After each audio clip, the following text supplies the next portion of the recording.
Isang taga-bayan ng President Quirino, top 1 sa Philippine Nurses Licensure Examination. Heritage Building sa Jesposani Memorial Elementary School sa bayan ng Liba, pinangangambahan dahil sa nakitang bitak. SK ng Barangay Poblasyon sa lungsod ng Tacurong, nagkaroon ng kanilang unang regular session. Yan ang ulo ng mga balita sa pagbabalik ng Sultan Kudarat Headliners.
Magandang araw, lalawigan ng Sultan Kudarat. Narito ng mga pangunahing balita sa Sultan Kudarat Headliners ngayong Disyembre 4, taon 2023. Isang taga-bayan ng President Quirino, top 1 sa Philippine Nurses Licensure Examination. Narito ang ulat.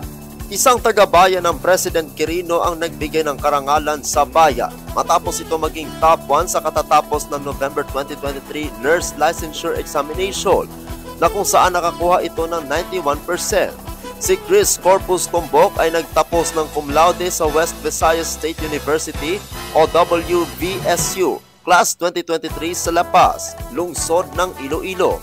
Kasama ni Tumbok ang ilang nagtapos sa WVSU na sina Denil Marie Pelaez Chavez na rank number 8 na may score na 89.60% at Bert Henry Gabutin Mabacquiao na nakuha naman ito ang ikasyam na may 89.40 at si Jana Kyra Halandoon Havelona ay nakuha naman ito ang ikasampung pwesto na may 89.20% na score.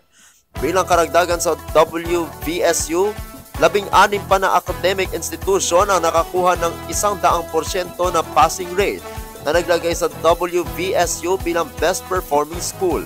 Noong nakaraang buwan, 32,203 na ang nagtapos ng nursing ang kumuha ng pagsusulit sa iba't ibang lugar, gaya sa National Capital Region, Baguio, Legazpi, Lucena, Pagadian, Pampanga, Rosales, Iloilo, Cebu, Tacloban, Zamboanga, Coronadal, Cagayan de Oro at Davao.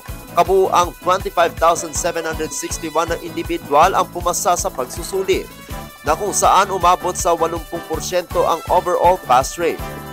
Si Tumbok ay nagtapos ng kanyang elementarya sa Notre Dame Siena College of Tacurong bilang valedictorian, with high honors sa junior high school mula sa Notre Dame Siena College of Tacurong at senior high school naman mula sa Ateneo de Davao University Senior High School.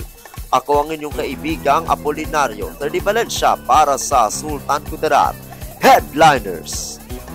Heritage Building sa Jesposani Memorial Elementary School sa bayan ng Liba, pinangangambahan dahil sa nakitang bitak. Narito ang ulat. Sinamantala ng mga kaguruan ng Jesposani Memorial Elementary School ang pagkakataon para magsagawa ulit ng assessment sa mga nakitang bitak, bulok na haligi at lumang kisame.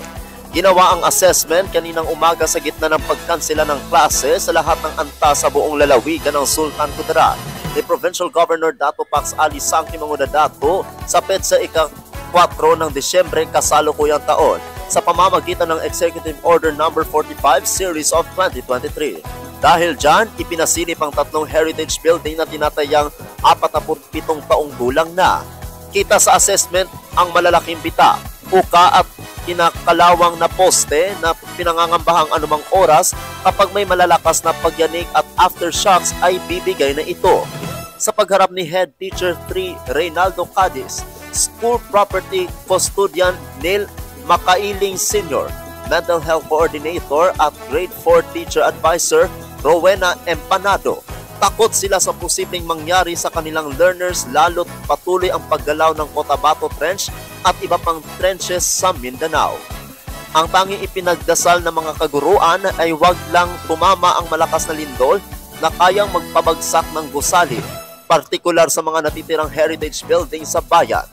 Sa isang panayam kay Joy Anab, Class Advisor, ang kanilang paaralan ay may kalayuan lamang sa dalampasigan na humigit kumulang sa 250 metro at prone sa tsunami. Sa ngayon, nagpapatuloy ang assessment ng Municipal Engineering Office, Libak, sa ginagawang municipal-wide assessment. Dulot yan ng 6.9 magnitude na lindol sa hinatuan sa lalawigan ng Surigao del Sur noong Sabado ng gabi. Ako ang inyong kaibigang Apolinario 30 Valencia para sa Sultan Kudarat Headliners. Para sa uling balita, SK ng Barangay Poblasyon sa lungsod ng Tacuro nagkaroon ng kanilang unang regular session. Narito ang ulat. Noong ika-2 ng Disyembre kasalukuyang taon, naganap ang unang regular session ng Sangguniang Kabataan sa Barangay Poblasyon sa lungsod ng Tacuro na ginanap sa Barangay Hall Building, Block 1, Purok 9, na pinangunahan ni SK Chairperson Estel Faith D. Susticher. Kasama din dumalo ang 7 SK Kagawad. Kasama din dumalo sa pagpupulong ang mga bagong itinalagang SK Secretary Jessa Ada Stelia Fano at SK Treasurer Leonard Vince Arabes. Sa nangyaring pagpupulong at aprobadong agenda para sa inisyatibong pagpapalakas sa mga kabataan at para maging epektibo sa paghihikayat sa mga kabataan sa mga proyektong darating. Kabilang sa mga agenda na pag-uusapan ay pag-aproba sa Internal Rules and Procedures, pagtatalaga ng SK Secretary at SK Treasurer, pagpresenta ng taunang budget at iba pa.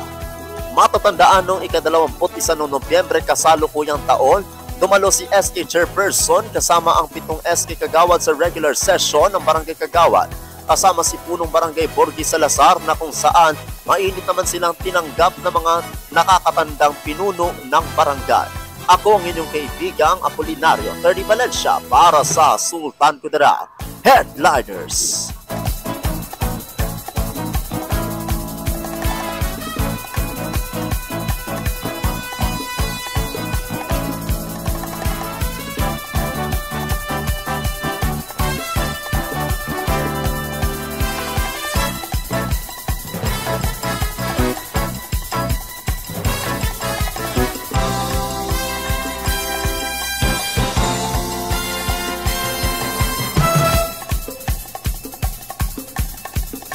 Atin ang kabuuan mga balita sa araw na ito. Mga balitang kailangan ninyong malaman.